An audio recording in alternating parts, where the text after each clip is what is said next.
So welcome everybody to another episode of the J2 Hub podcast. As you know, we've kind of mixed the podcast up a bit now. We've got a bit of a video going on and a podcast. The reason for doing that was there was a lot of people saying, hey, James, I'm at home. I don't listen to podcasts anymore, but I do watch videos. So I thought, you lot ain't getting away with this one. What I'm going to do is get a video out there as well as a podcast so that everybody is getting full effect of what's going on.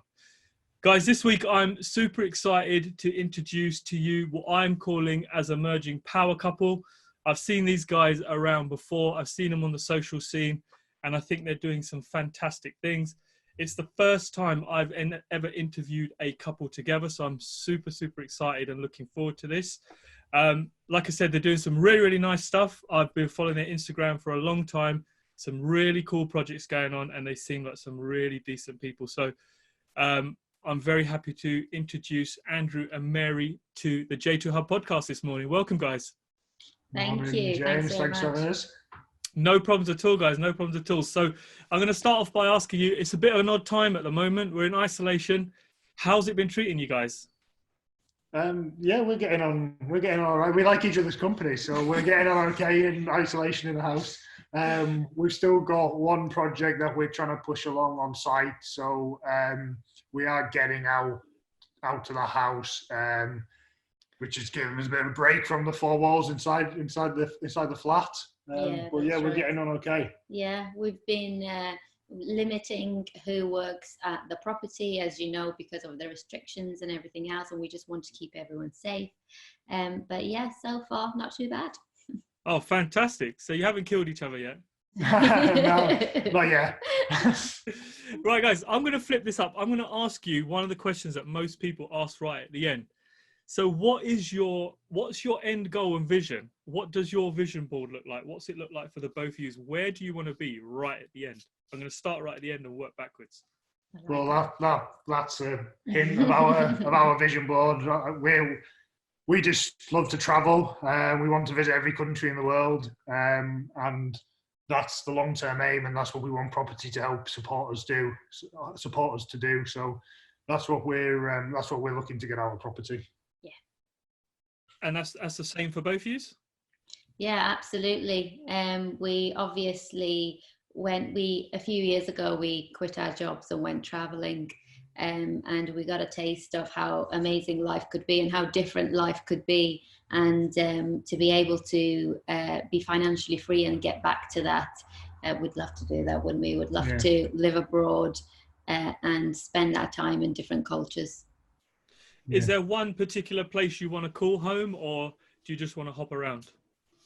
Yeah, I think so last time when we went, what Mary mentioned before, when we went traveling, we quit our jobs, went for a year, and we did quite a bit of, country hopping, and saw quite a lot in a very short space of time. And I think we'd like to be able to do more prolonged travels where we might spend 3 months in a country or a place at a time and really get to understand and know that culture and learn a bit of the language and things like that. So there's a few places we'd love to go spend more time in. Thailand.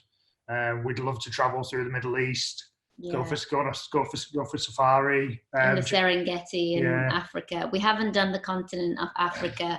And I'm not that fussed about Antarctica, I'll be honest. I'm not very good with cold. but everywhere else we've done. I'll have to go on my own. Yeah, that's right. So does your vision board just include travel then? When you get to the end, when you've made it where you want to be, is it just travel? Is there anything else you want on there? No, we've both got. So Mary is a lecturer. She teaches architecture in uni.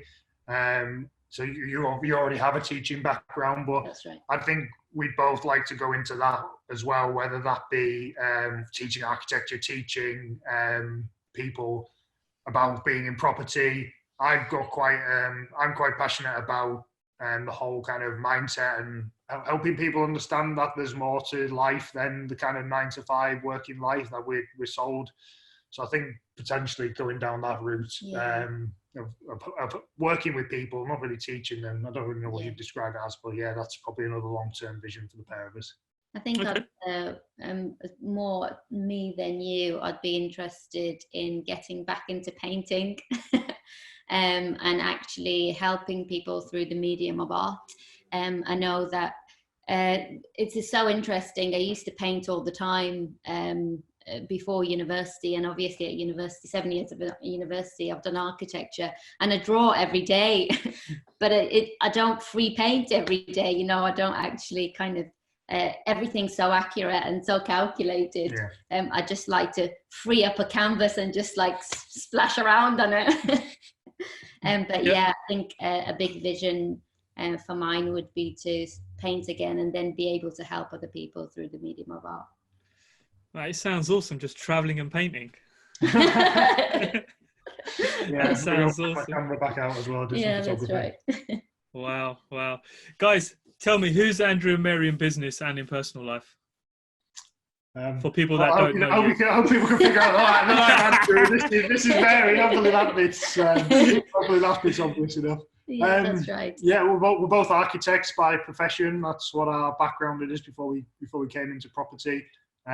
We've got about 15, 16 years combined experience in the field. Yeah, we've done lots of different things. So we've worked as small as kind of single houses to as big as doing airports and underground stations in London, floating houses and heritage buildings and everything like that. So we've got a really wide range of experience.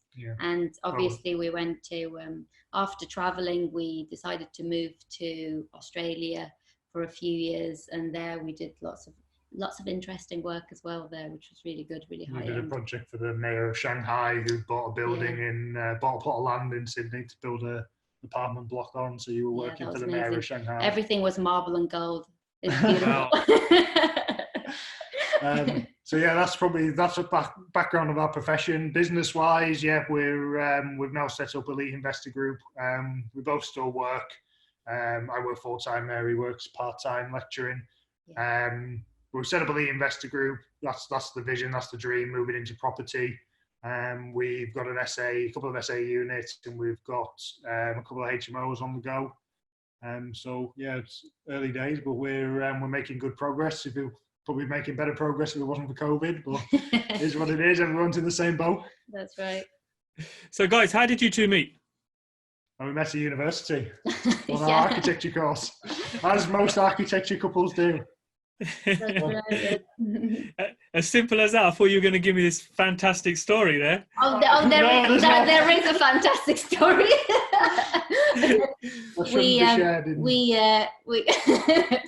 We went to a trip. So we met each other in masters in the university, and a month after the sort of like getting into the university, we had a trip to obviously Italy, because Italy is the home of architecture.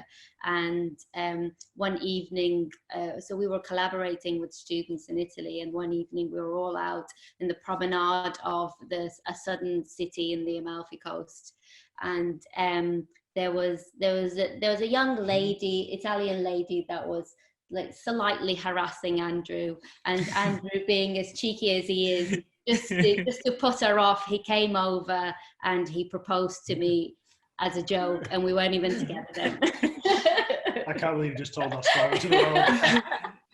That's better. That's a good story. She then made me pursue her for 3 months as well after that. So she's lucky that I stuck around this long. Yeah. Almost 10 years later. Wow, you couldn't get out of it, huh? No. I sometimes question whether it was worth all the research. No, I'm joking. No, I'm sure you're doing some great things, guys. I want to ask you, as business partners and life partners, how does that work for you? Because obviously you're spending a lot of time together. I've spoken to a few, me and my wife, we've worked together in the past, and we've got kids together, and sometimes it can be very, very testing, because when you're just work, there isn't really any quality personal time. Because you're just, even if I find in your personal time, you're just talking property, or you're talking about a project or something that you're going to do. How do you guys split the two, and how do you say, okay, this is our work life, this is our personal life, or does it just become all one life for you two? I think it can do. I think sometimes, like we're in bed and it's 1 a.m. on a Friday night or something, and one of us turns to the other and says, oh, such and such, and you just have to turn around and go, it's 1 o'clock in the morning. It's Friday night. We're not talking about this. Like, either talk about something else or roll over and go to sleep. So you know, it's difficult. And I think if you just drained, or you think it should be personal time now or whatever, you just need to speak up, and you just need to say that that's what's happening, and the other person shouldn't. Shouldn't. I mean, we don't take judgment of each other if the other person wants to just switch off and, you know, needs a break. So yeah, it can be difficult in terms of us actually spending all our time together. Look, we do really enjoy each other's company. We get on really well with each other. It's not that big a problem for us. We took a year out and went traveling together, where with just the pair of us, and okay, you might meet people in hostels and things like that, but really it is the two of you together for a year, and we didn't kill each other. We only had one major fight in the entire year, so yeah, I think it's quite. We get on well together, and we work well together. I think a good kind of, like, if you are in a long-term relationship and you're thinking about, or if you're in a relationship and you are thinking about having a business together, it is a really good idea to go on a prolonged holiday or prolonged break with each other, just to test the water out with spending a lot of time with each other, because that's what it will become. I think it's a really good tester of a relationship, and then it becoming a business relationship and how you communicate with each other, in a more of time. I think obviously when in isolation at the moment, but kind of in normal day to day, when we do a lot of kind of, we don't tend to see each other during the day, which got all kind of sometimes, because I'm obviously lecturing and you're obviously at work, so we don't see each other too much. And then we have date nights, which is really nice. So we do try to go out once a week. Definitely, just to take our mind off everything else and focus on being together as a couple. So I think that helps as well, having date nights. Yeah, I think we've definitely improved as we've gone along as well. I think we trod on each other's toes a lot at the beginning, and I think it's really it's really important to really clearly define your roles, who's doing what, and we've got very different personalities and skill sets, so it was quite easy for us once we actually said, look, we're just doing jobs twice. It's not even stepping on each other's toes. We're just doing the same things twice, and it's just wasting time. So just clearly defining who's doing what and whose role is what, and therefore if something doesn't get done, you know why it's not being done, and it was your responsibility or whatnot. Yeah, so we started to, I think after a month of being starting Elite Investor Group, we realized we weren't being as productive as we could, and because we have different skill sets. Although we're both architects, we do have different skill sets. We decided to write down the list of who's going to do what task, and then kind of stuck to it from then on. And we timetable ourselves. So we have, for example, Asana or Trello, and we put tasks under each person of like what we should do and what you should do, and kind of keep to it. You run a lot of the social media, especially the Instagram, and you know, I don't have to. No, that's good stuff. I mean, it's the same for us here. We very much run our life. Some people think it's sad, but we very much run our life with by a spreadsheet as well. Like you said, you need to have a date night. You know, we need to have a slot for our children when we're going to do this, because my wife needs to equally plan stuff, work stuff. So I think it's good that you hit on that, because I think especially when you're working from home or you're running your own business, it's very, very easy to get out of routine. And I see people like this, and they say to me, James, you work for yourself. Why do you have to be up at the crack of dawn? I say, it's still a discipline. It's not that I can stay in bed till 11, 12 o'clock in the day and, watch Netflix all night. It's still a discipline. There's still a list of tasks to do. So it's great that you guys touch on that point where you say, you've established your roles and you've actually blocked time out for yourselves, because I think in a relationship, that's extremely important. I think there's nothing wrong. I think people get scared when they hear that their lives getting run off a routine and a calendar, but I think it's so important. It's not something you should be scared of, because it helps keep that, like you said, keep things disciplined and keep those nicer, kind of more personal moments in the calendar, and doesn't let it become all about work. Mm-hmm, mm-hmm. Guys, you talk about roles now. Andrew, be honest with me. Who's the boss in this duo? There he is. Right answer. Right answer. What she says goes. Wait till you see the colour of our HMO. Then you'll know the bosses. Mate, I'm so glad you answered that the right way, because I could have got you in a lot of trouble. So guys, moving on to your HMO and the whole area of property. Why property? Why was it property for you two? Oh, you don't know the amount of. So we went travelling, and the book that it wasn't Rich Dad Poor Dad that changed it for me. It was reading the 4 Hour Workweek by Tim Ferriss, and that's what I read on when we were on the road travelling. And we'd met this kid a week into our trip, who a Canadian guy who was about 22. We were about 27 at the time when we were travelling. He was about 22 years old. He'd never had a kind of real job, and he was working off his laptop whilst travelling the world, help funding himself. Just finished uni and packed his bags and gone. And so all these things, 4 Hour Workweek, and we're just thinking, oh my God, there's more to life than this kind of whole being an architect, working not even 9 to 5, working 9 to 9 or 9 till midnight as we did.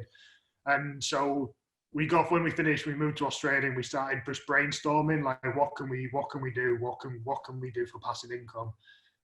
All sorts of stuff. We were going to sell green tea. We were going to do online marketing. Yeah, email marketing, all sorts. Yeah. And then a little advert popped up for Robert Kiyosaki Rich Dad education, property education thing, and that was it. It just made complete sense. Background as architects, that was the answer for what we were going to do. Yeah, you read Rich Dad Poor Dad. The advertisements obviously figured that out. And we went on a 3-day course in Australia within a month of kind of being there. And the people organising that Rich Dad Poor Dad course were Brits and New Zealanders, and the Brits were like, oh, if you're interested in property, you should come back to England. And we said, but we only landed here a month ago. We don't want to go back to England. So we kind of just planned from that moment on, because it all fits together better than green tea. We just decided, okay, this makes sense. Let's spend a really, really good time learning things in the background while we were in Australia, and actually enjoying living there, enjoying being architects, and then come back with a strategy to England and hit the ground running. And that's what we did, and came back 18 months ago and hit the ground running. Yeah. Fantastic. So you laid all the foundations while you were traveling, and you knew exactly what you wanted to do. Yeah, exactly. Fantastic. So guys, when you got back to England, what was your strategy? Where did you go? I mean, there's lots of things that you could do: service accommodation, rent to rent. There's all these kind of things. How did you know what was the best for you? And did you go through some kind of pattern before you realized your final strategy? Well, yeah, yes and no. We were very clear on that. We wanted to buy and own our own assets. We were going to start with kind of vanilla buy-to-lets and build our way up. We came back. We hadn't been in the country for, officially in the country for 3 years. So we'd have no taxpayer history. We didn't own our own house, so we had no mortgage or anything like that. And literally no one was interested in giving us a mortgage. So then we had to reevaluate our strategy, and we looked to rent to SA as a starting point. So we went down that road. So for a year, we spoke to a broker, didn't we? We spoke to a few brokers when we arrived, and they told us that for 12 months we couldn't get a mortgage, because we had no records, like Andrew was saying. So therefore we said, okay, we need to reevaluate our strategy, and service accommodation, service accommodation really made sense to us, because you don't need to buy your own asset. You just need to obviously run it under and manage it under a company, and that's what we did. So because we couldn't hit the ground running with buying our own assets, we started with a service accommodation company. Right, and how was that for you? Yeah, I think it was really good. So because we couldn't do the other strategies for a while, we started our service accommodation company. For 6 months it was an absolute headache, wasn't it? And so because it's a company and it's in a business itself, it's not just passive, it's quite active until you you sort it out and you systemize it. It was like, oh my god, this is so stressful. But after 6 months, after it all systemized, we had we have a great cleaner that runs everything. It sort of like comes in, sorts out all the keys, sorts out all the bedding, everything else. So everything gets taken care of in that sense. And then what we do on our side, we run the systems online, and we have a virtual assistant who does the initial communication with the guests. And then if anything needs to be picked up for us in the kind of down the line, we need to do that. So after 6 months, it got systemized, which was we were really happy about, and we don't really visit them or anything like that, which is great. No. I think that's the thing with SAs. I've been speaking to a couple of chaps on my last podcast, and they've got quite a number. I mean, one guy runs nearly 25 SA units, and one of the first things he said was it has to be systemized and streamlined. Otherwise, all you're doing is creating yourself a very, very busy job. Yeah. And he found he was doing exactly the same thing in the early days, going in, washing, bedding, cleaning himself. But now they have it so well streamlined that it's working really, really well for them. So I think anybody in SA, you've got to look at it as more than, like you've just said, Mary, it's not passive income, because there is work to be done, and people will sell it to you as, oh, you can just get loads of bookings on Airbnb and bookings.com and you're done with it and you're going to make loads of money, when that's not really the truth. Yeah, absolutely. It's it's a really complex business as well, and specifically at this time, at this climate, when it's so difficult, everyone's kind of housebound and stuff like that, and there's very little preparation you can do. So as soon as we found out, we started to kind of, instead of doing Airbnb, we started to actually advertise it and open rent and things like that for longer short-term letting and for relocations, so people actually stay there for longer prior to relocating or when they're relocating to this city. Otherwise, if we just left it on Airbnb, booking.com, channels like that have now closed down. They're not allowed to, they're not allowed to take any bookings. Have you got it occupied at the moment then, with everything going on? Yeah. Oh, fantastic. Fantastic. That's really great news. Yeah. So guys, did you use the income from your SA to then fund your new strategy now? It's supplemented it, yeah, but we were in Oz for 2 years whilst we were before we came back and started. So we were also saving whilst we were in Oz. So we brought a pot of money back, kind of a war chest to get started with as well. So yeah, they both two streams, that pot of cash and the SA have been funded stuff that's been going on. Great. So what is your strategy now? Yeah, so now we're now able to get mortgages, so that's great. So now we're going back onto what we wanted to do, and that was the buying and holding. We were on our kind of one of our first networking events we went to when we came back to the UK. We did our 20-second, stand up open mic pitch thing, and a guy came up to us afterwards, and he's an ex site construction manager. He's only our age, but he's him and his partner, his wife, are financially free with about 11 HMOs around the same area as us. And he came up to us after our 30-second pitch and said, if you guys are, two architects, you've got enough background and knowledge in kind of building and construction that you could skip buy-to-lets and go straight into HMOs, which is what we kind of wanted to get to anyway, because of obviously the higher cash flow and things like that. We're wanting passive income, so we want to get the money working harder for us, and so HMOs is ideal for that. So that's our strategy now. Yeah, I think so. I think we always, when people talked about buy-to-lets, which sound really good anyway, but just to do smaller things to us didn't excite us as much. So we kind of to think that we were going to actually convert somewhere a lot more than a lot more than just doing the carpets and paints on the wall and things like that, excited us a lot more.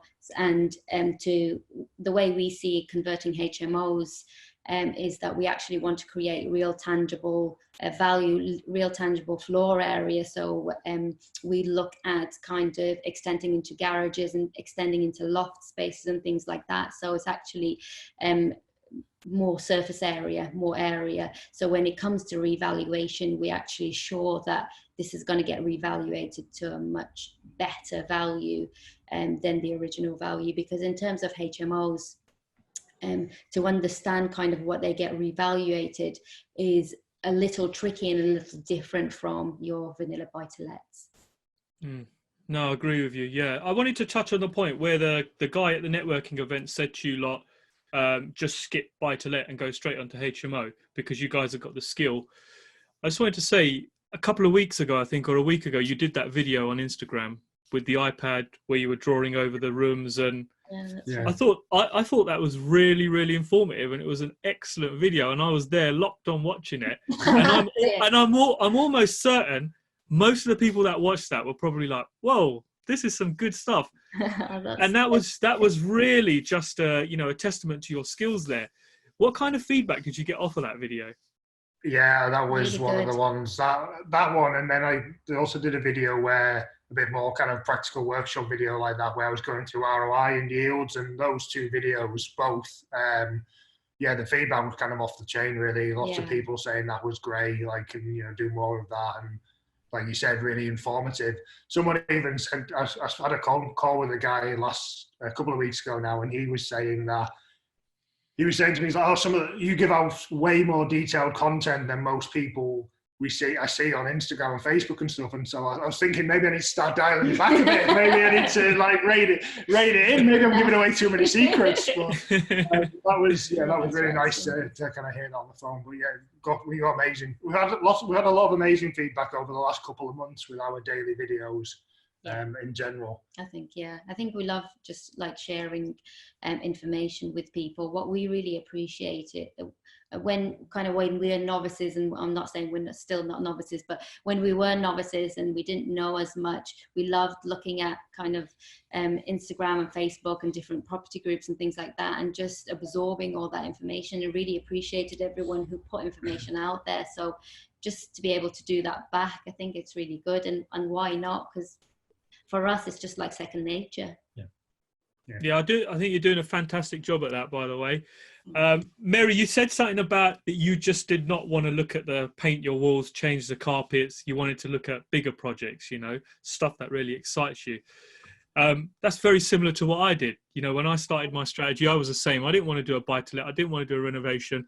And I think our first project was a commercial to a house. Really, we changed it into a house. Why is it the bigger stuff that excites you more than the kind of safer buy-to-let, the kind of vanilla stuff, the thing that could really keep your portfolio safe when things go wrong? Mainly because we're both commercial architects. So we've mainly worked on much bigger projects, and we've been comfortable with projects taking time to complete. We've been comfortable with projects going through planning, building control, and actually we're used to having pushbacks, setbacks. It doesn't phase us so much. So I think just going for bigger project, it doesn't bother us so much. A project taking 6 months to complete, or up to 2 years, our project used to take to complete, is kind of more of a norm for us than, I'll give this a lick of paint and put the carpet down. I'll be like, I haven't done anything to this house. I actually think, honestly, for us to be in our absolute comfort zone would be to go out and build a block of flats, because that's the type of stuff we're used to doing. The only problem is that we're in this for cash flow. We're not in this for long-term development capital gain. So that might come later down the line. So if we were in our actual absolute element, what do we know? What could we deliver almost as bread and butter? Okay, we'd need to know a bit more of the actual development side of it, not just the architecture side of it, but that would be our safe zone. So HMOs is taking us slightly outside of our comfort zone, and I think by strangely going further down the chain is getting further out of our comfort zone, and a bit less of a, what have we actually done here? What if we just did a buy-to-let where we painted the walls and changed the carpets? We'd have to feel, what have we done? We don't know what we've actually done to the property. Yeah.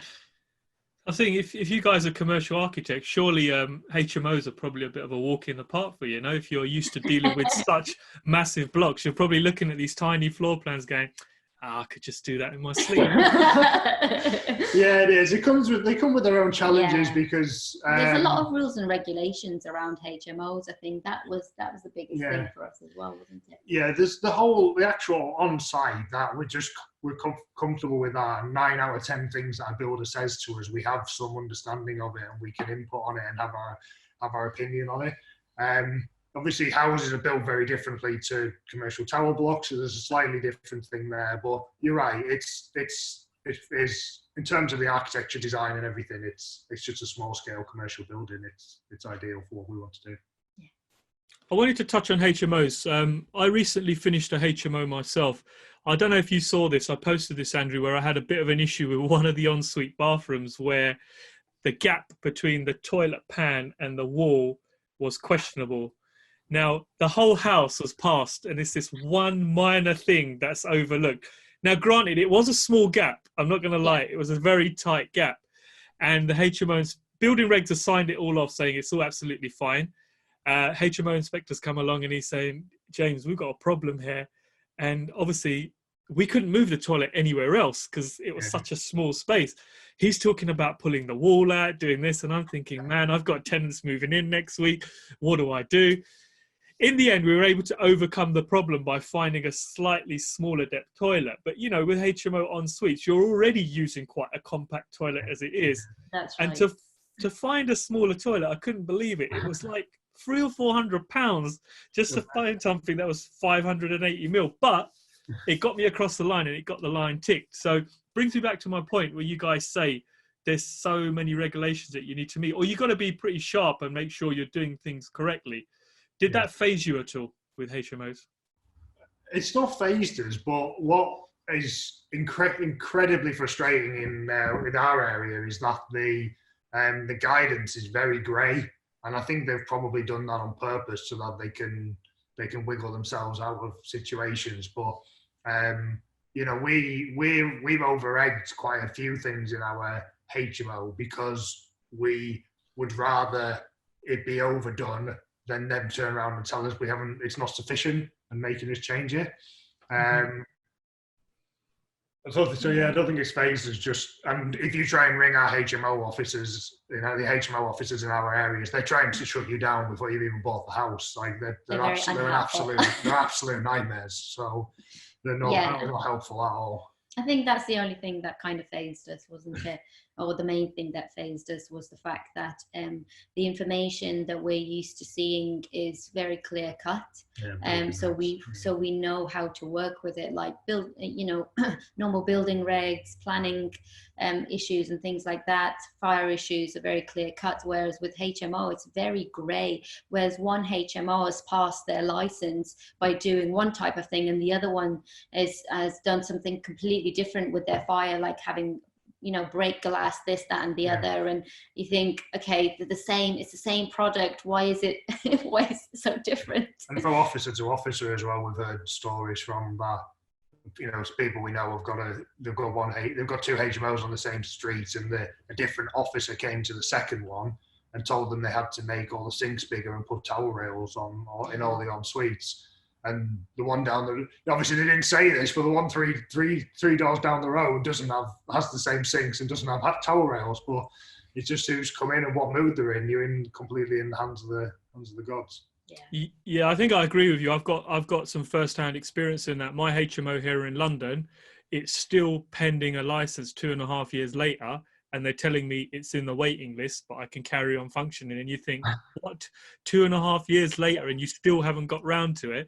Whereas up in the northeast, the HMO officer's fantastic. As soon as I rang him and told him I was converting it to HMO, he came out to see us. We had a coffee together, a spot of lunch together, and he is absolutely superb. We have his direct dial number. We can call him, and he really wants to work with you because he is so excited that he's now got some investors coming in that are building houses as they should be, and really nice finishes with en suites. Whereas he's so used to dealing with people where there's damp, they meet no regulations, they're a fire hazard. So for him, he walks into these places and he's like, oh man, you guys make my job so enjoyable. And it kind of, you'd think down in London it'd be a little bit more organized, but no, it's just a shambles. 2.5 years. That's crazy. Gosh. 2.5 years. I mean, if he does come round anytime soon and he turns around and says, this is not right, I'm shutting you down, how does that work? I want to know now. I've got tenants in there. Yeah, exactly. At least you've been operating for 2.5 years. Yeah. Well, yeah. How long is it till you get grandfather rights? I think it's like 10 years. So you might be a while off for that, Yeah. Guys, so HMO is your strategy, and you mentioned it's a cash flow strategy. Am I right? Yeah, that's right. Yeah, absolutely. I think we, because we invest in the north, in Yorkshire, and we look at cash flow. And another reason why we chose HMO is because the cash flows higher than a buy to let, and obviously the kind of the plan for it, or the vision for it, is that it'll free us up from working our full-time 9-to-5 job. You spoke earlier about being financially free, or you mentioned financially free. Do you mind telling the listeners what financially free is? Because I reckon there'll be a few people on here that don't actually realize what it is. So to you, what is financial freedom? For me, it's not having to trade time for money. That's what financial freedom is to me. I even don't call it retirement, because that's, as far as I'm concerned, is that I'm retired. When you retire from, most people retire, they finish working and they're supported by kind of some other means. And instead of it being a pension, it will hopefully be my property portfolio that's supporting me. So that's what I see financial freedom as. And I also think a lot of people overestimate what number they need for financial freedom. So we reckon we can be financially free off 3 HMOs. We've said 5, so we've got some buffer. We don't want to be just literally cutting it fine and over above the threshold. But it doesn't take as much as some people think. Yeah, to become financially free. Yeah, I totally agree with you there, because I was kind of, when I first looked at financial freedom targets, I was adding all this nonsense into it. And then I realized it's actually a very, very small number. And like you guys said, for you, it's 3 HMOs. And for me down here, it's 2 in London. And you hit that financial freedom. But for me, financial freedom is waking up every morning and every single thing in your life in terms of bills is just covered. And that can be a relatively small figure. And then on top of that, what you're making from your properties allows you to have the lifestyle that you want. And I think this is where people get very confused with it, where they think, oh, my financial free number needs to be 15 grand a month. Well, no, it doesn't really need to be 15 grand a month. Yeah. It might need to be your lifestyle number, but your financially free number is actually a lot smaller than you actually think it is. Yeah, definitely. So great. Guys, you mentioned investors. You work with investors. You have investors. How do you get them on board when you need them? We've actually had investors come to us through every possible avenue at the minute, friends and family. We've had people contact us through our website, people contact us through social media, people through Facebook property groups that aren't our particular ones. So we've had them from all different avenues. So it's actually slightly frustrating, because it'd be good to know that they were all coming from one source, so we could focus all our energy on it. But it's coming from multiple different streams. So we've got 2 or 3 that we're working with at the minute. Yeah, that's right. So we have JV partnership. So in terms of investors, we look at JV partnerships or Angel investments. And with JV partnerships, we'd prefer to know the person, obviously. With angel investments, it's kind of a no-brainer, really. It's somebody who actually has a pot of money on the side that they want to make a lot more money out of, and they've got no chains or no issues, and after a certain amount of month, we just give them a really good interest rate back. So we try and always. So our one JV partner we've got at the minute was a family friend, so we were quite comfortable to do that from the outset. But generally, we encourage our investors to go on an angel investor basis with us to start with. There's a lot of kind of legal ties to somebody with a JV in terms of opening a business together, financial structures together, etc., that we don't think should be taken lightly. So we like to encourage our investors to do an angel investment with us for 6 months or whatever it might be, and that way we get to know each other, get to see how each other works, understand that when funds are needed they come, when funds are needed to be returned we're paying it back on time, etc., and just feel each other out and make sure we like working with each other and we get on with each other and share the same values, and then we can move into JV partnerships. Andrew, do you want to just let the listeners know what the difference is between the two, between an angel investor and a JV partner? So from our perspective, an angel investor would provide a pot of cash, let's just call it 50k or something, and we would just pay them a fixed interest return on that money on a set period of time, which would typically be on a between the start of a project and it being refinanced, for example. So we pay them X percentage on that, and that would just be returned either on a monthly basis or rolled up at the end. Whereas a JV partner is, with the JV partner and ourselves are bringing two different skill sets together to form a kind of an SPV company.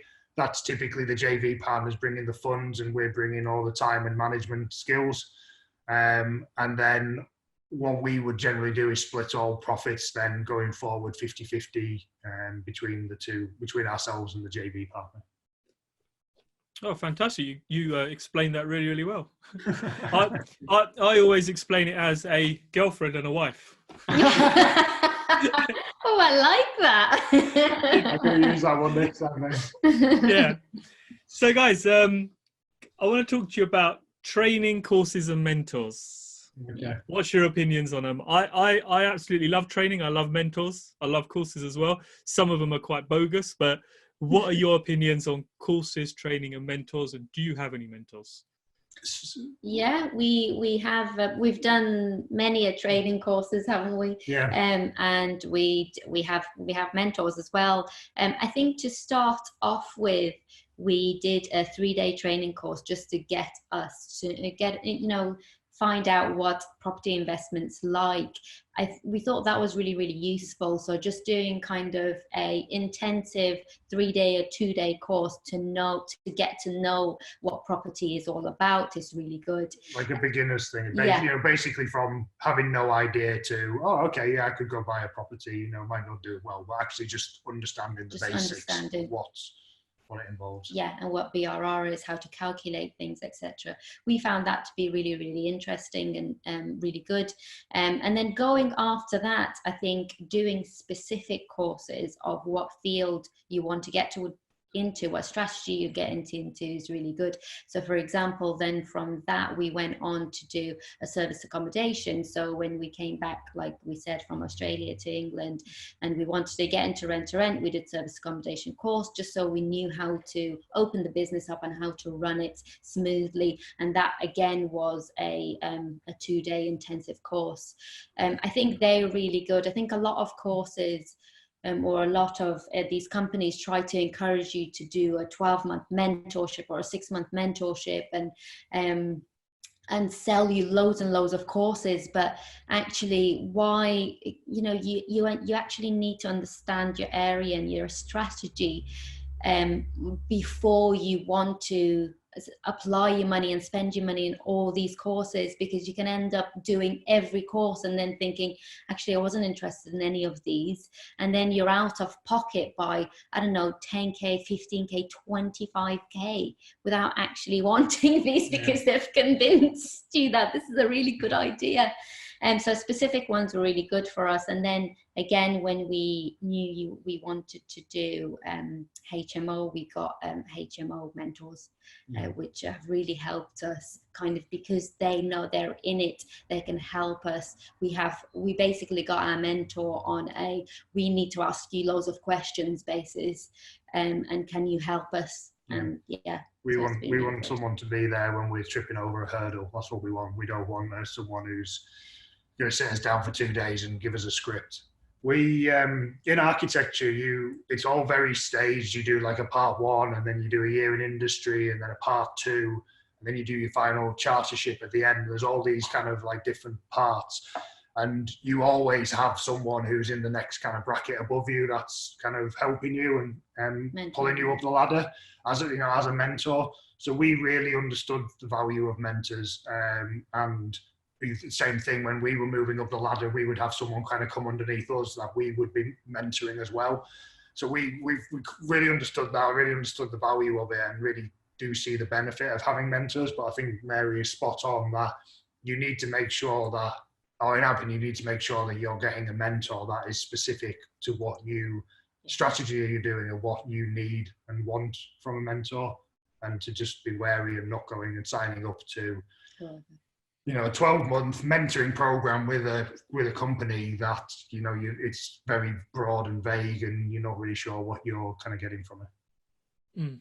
No, some good advice there. My advice to everybody is, first of all, when you're going off for a training course with someone, it's just to do some company research on them and do your due diligence on them. Find out what their company structure's like. Are they skint? Are they making some money? Are they making losses? Because it's very easy to check on Companies House if somebody's selling you a course. Are they actually making any money in their property business, or is the education business the thing that's funding them? And I think, especially the younger guys getting into it, they're being sold, I feel, a dream that they can just go on a course and automatically they're gonna produce something. And you guys know, and I know, that it's a lot more difficult than that. It's not just you turn up on a course and the next day you're going to have a property, or you can ring 100 agents and you can have a rent to rent. It's getting a lot more tougher. So guys, do you have a mentor at the moment? Yeah, we do. Yeah, we have mentors at the minute here.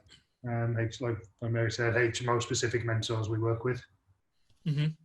That's great to know. I have a mentor. A lot of people take the mick out of me for having a mentor, but I feel it keeps me in check with calls. It's somebody I can push back on when I need some advice. And just documentation. I needed a legal agreement the other day, and I was quoted a couple of £1,000 to put it together from some solicitors, and I just happened to have it in my Dropbox from this mentor, and it's like, that's kind of paid for itself just there. Yeah, absolutely. You're right. Quite often the documents pay for themselves rather than the advice. We had with our mentor a few weeks ago, one of the troubles we've been having lately, just had an hour just going back and forth on it, and that was just invaluable.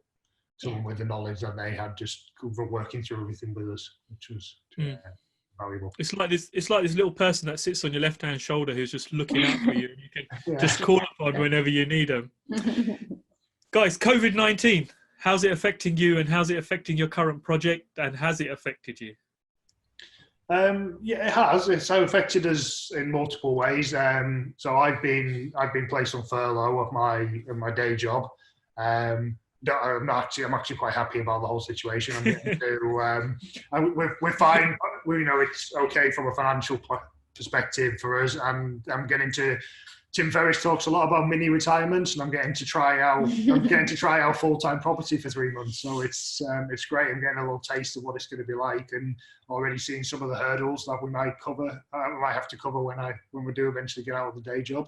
So that's good. And then it did make us look at our finances, didn't it? Yeah. We kind of tend to look at our finances. You're quite good. You look at it regularly, but we really kind of sat there looking at finances, because obviously we've got money going out to do projects which are halfway through completion, and obviously with the climate at the moment, it's so uncertain. So we really need to check back and see how we're doing financially, and really streamline ourselves as much as possible. So we kind of looked at all our statements, everything like that. Anything that we thought, okay, this is not essential, we took it out, and we made all the kind of relevant contacts and said, can you freeze this? Can you freeze this? Can you freeze this? Because, we're unable to pay at the moment. We're quite streamlined anyway. We're quite minimalist, and we don't have big expenditures, but even so, we still managed to find fat in our budgets that we managed to take out. And hopefully everyone else has been looking at the same in this situation. In terms of like the actual properties, we are having problems with COVID, because we're trying to keep the project going and trying to get it over the line. We're having to restrict the number of people on site at one time, and if a tradesman only wants to work in isolation, then we have to kind of honour that and give them the free reign of the site on that day that they want to be in. So there's been challenges. As soon as this whole thing started to kick off, and before the lockdown got put in place, we started to see that lockdowns were getting put into other countries, and I just went into panic mode, and I didn't go buying toilet roll. I went buying materials I needed to finish my project, and I was stockpiling them in the house. So I've got like 99% of the materials there. There's one or two things that are missing, but it's all on the site. So as long as I can get people onto the site, the work can be done. But yeah, I was driving around all the DIY stores, loading up the back of the car. I had a delivery so we got locked down on the Monday, and the Friday before I had a delivery come in, and I was just like, I'm not even taking the risk. On the Tuesday, I just went to the shop and picked it up myself. I was like, I'm not even going to wait till Friday to see if it gets delivered. I just went and got it. Yeah. And I was like, right, it's in the house now. And the builder was getting mad because I was, he was losing workspace. But I was like, well, look, it's either I don't put it here and then you stop working in a week, or I get it on site and then you can at least carry on. Yeah. Oh, guys, I love your thinking. That's exactly what I would have done. Go and get the materials, forget the food, forget the toilet roll, forget anything you need to live on. Make sure you got your plasterboard so your builders can carry on. Yeah. That's just superb. Right, you talked about you looked at your cash and your finances. One of the first things, like you said, Andrew, you panicked. First thing I did, I kind of panicked as well. I looked at a 90-day cash flow. It was a personal cash flow and a business cash flow. And I looked at every single cost. And, personally, I don't really do it a lot. And I started looking down my personal statement and started thinking, why am I paying this? Why am I paying this? Why do we have this subscription? And you look at it and you think, I'm paying £950 a year to a Sky subscription that nobody even watches, but it just sits there, And it's only that COVID's giving you the kick up the arse to look there and think, okay, I need to squeeze back. I need to reduce my finances. How important do you think it is for people to carry out 90-day cash flow forecasting in their business and personally? Yeah, massive. Mary said, Mary not so much, but I do genuinely regularly look at our cash flow. He's the numbers man. I do it pretty much every month, give or take. It might be every 6 weeks or something if I let it slip a bit, but I do generally try to update our formula every month and look at it. I think it's important. If you don't know where your cash is going, I don't know how you can prepare for and plan for what you need to be coming in to cover it. Yeah. And I think it's vital. We tend to, most of us in kind of in this world now, especially in Western Europe, we tend to overstretch ourselves and live to our limits, or sometimes beyond that limits. So just kind of reviewing that on a daily, not on a daily basis, sorry, on a monthly basis, or like you say, like 90 days to say, okay, am I okay? Where am I? What if something happens? I think it's really, really vital, because things like this, like the recession that we experienced in 2008 and the Brexit we experienced and what we're experiencing now, it really teaches us that nothing's predictable. And we just need to be kind of prepared and not overstretch ourselves. That's a great point. I think that's a great point you make there, actually. Yes, because isolation, I've found, has taught a lot of people, or I've witnessed that there's a lot of people that are just running month to month. Yeah. And big organizations are running month to month. I mean, I used to be in the print sector, and I'm looking at some of the guys I know in print, and I had a brief conversation with a few. I won't name any names, and they're saying, James, I'm going to have to go bankrupt. I'm going to have to go into liquidation. And I'm thinking, this is a 15-year-old firm. Are you honestly telling me that don't have more than 10 weeks cash flow to keep going? And it absolutely shocked me into thinking, I need to change my strategy as well, because I have a HMO strategy as well, pretty similar to yours. I've had some major issues where I have one house where they've just refused to completely stop paying rent. We got one tenant who's egged on everybody else, and they've just stopped paying rent. Yeah. We got another house, fortunately, which is okay, but I was speaking to a friend of mine, and he has a portfolio of 50 vanilla buy-to-lets that just go to DSS tenants. And he said to me, James, I don't have any problems whatsoever. I'm fully 100% paid this month and I will be next month. And Yeah. I'm thinking to myself, I kept away from that little niche because I thought it was going to be problematic. But I'm stepping back now and I'm looking at my friend thinking, you're the one who's laughing now because you have a mixture of HMOs and DSS tenants. And it's this whole isolation thing that got me thinking, now's the time where I need to mix it up, mix the strategy up and have a little bit of everything so that if this happens again, because HMOs are affected, but it seems that DSS or Universal Credit is fully paying up houses, and people and landlords in that angle seem to be okay. That's good.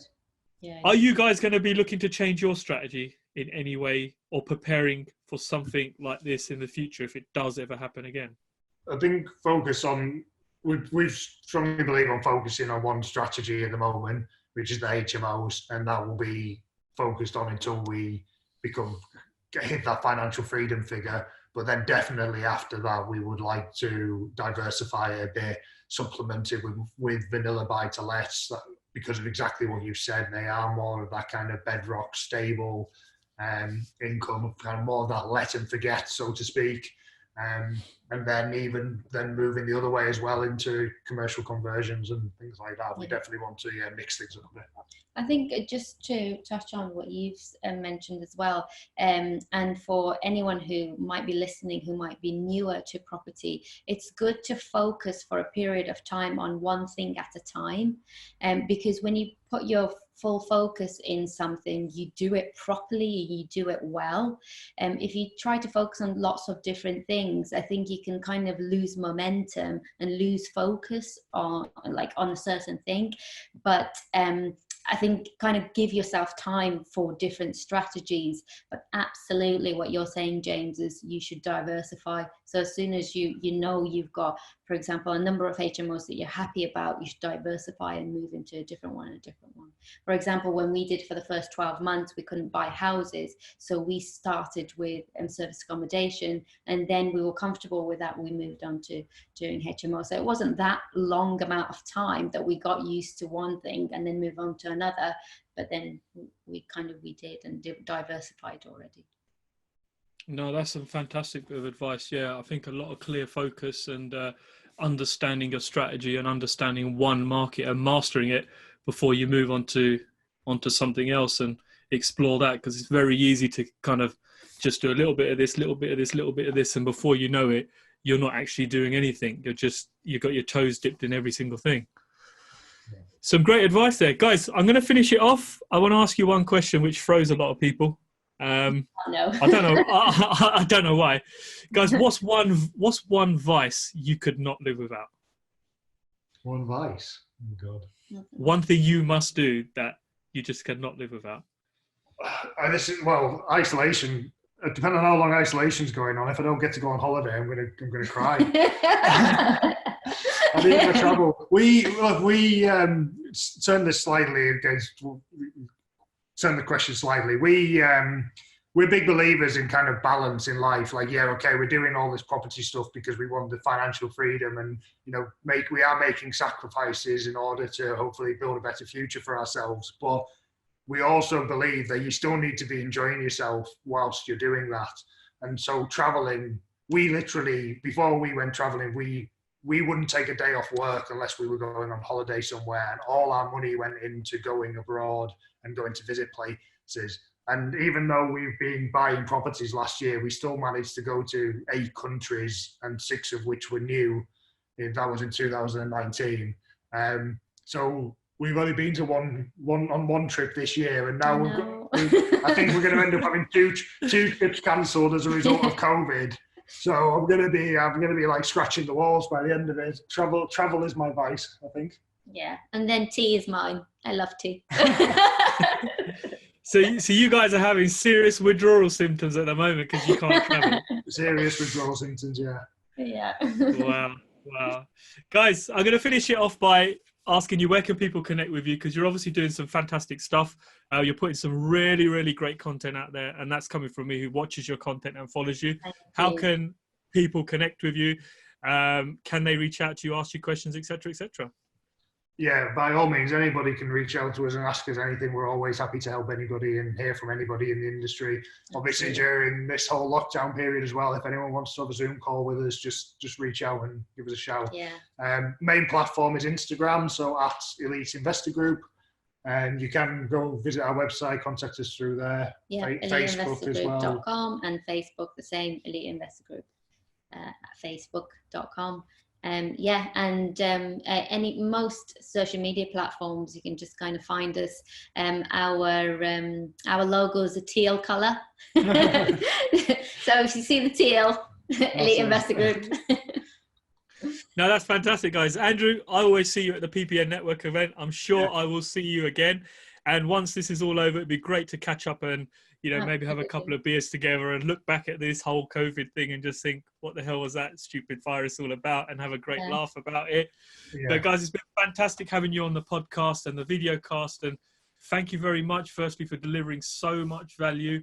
I've learned a few things myself, and I think it's always beneficial to share your experiences, because I feel people coming up behind us, the younger lot, can always benefit from the mistakes that we've made or the experiences that we have gone through. So I appreciate you guys. Thank you for sharing your experiences and your time, and no doubt we will catch up very, very soon.